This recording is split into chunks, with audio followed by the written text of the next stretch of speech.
Magandang araw po, bagong pasok na balita para sa bagong Pilipinas. Guys, nabuking 18 Marines, may ibubunyag na batch 2 recruitment.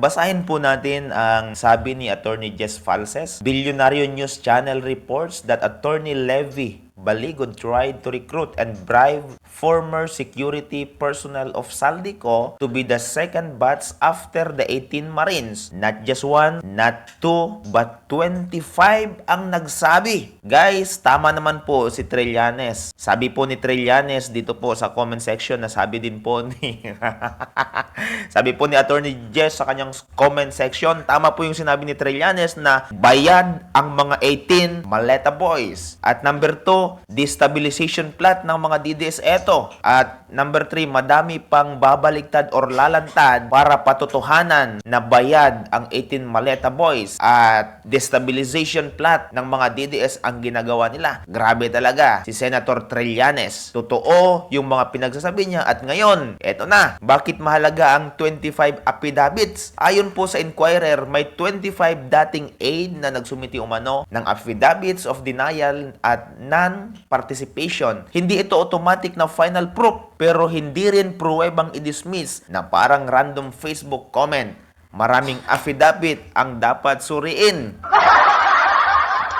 So guys, ngayon, lumalantad na po yung katotohanan at hindi po hahayaan ng Panginoon na hindi po lumantad ang katotohanan dahil ang katotohanan ay ibinabalita po natin sa umagang ito. Okay.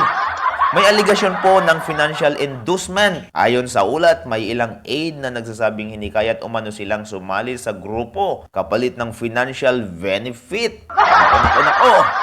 May nag-alok ba ng pera? May messages, witness, or money trail ba?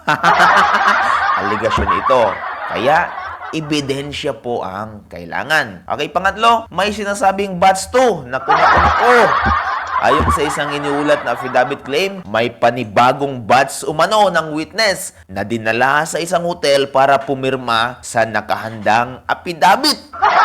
Ako naman guys, kung totoo po ito, sino ang naghanda? Sino ang nag-organisa? At sino ang nagbigay ng instruction? Okay, pang-apat, may nagbabagang salaysay.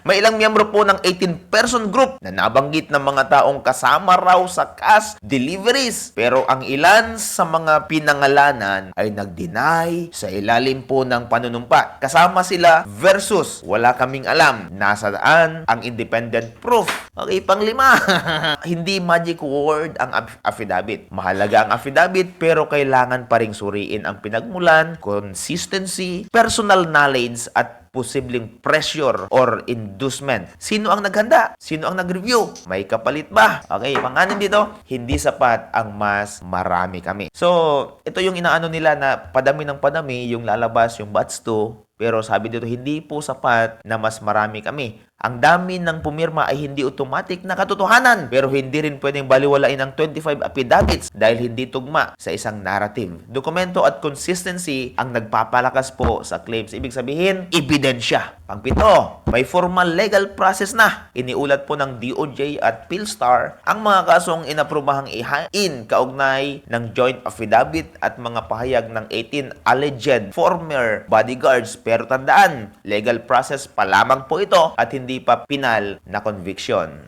Okay, pangwalo natin. Political operation ba ito?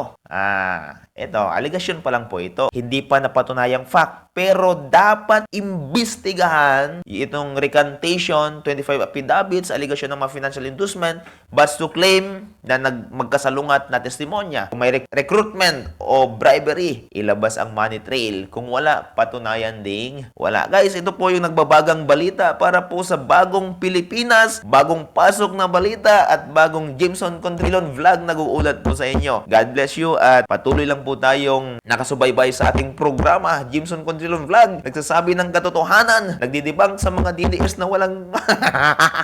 Ay guys, sige, hanggang dito lang muna po tayo at wala muna tayong edit-edit ngayon kasi medyo masakit ang ating lalamunan. God bless you. See you sa susunod po na vlog.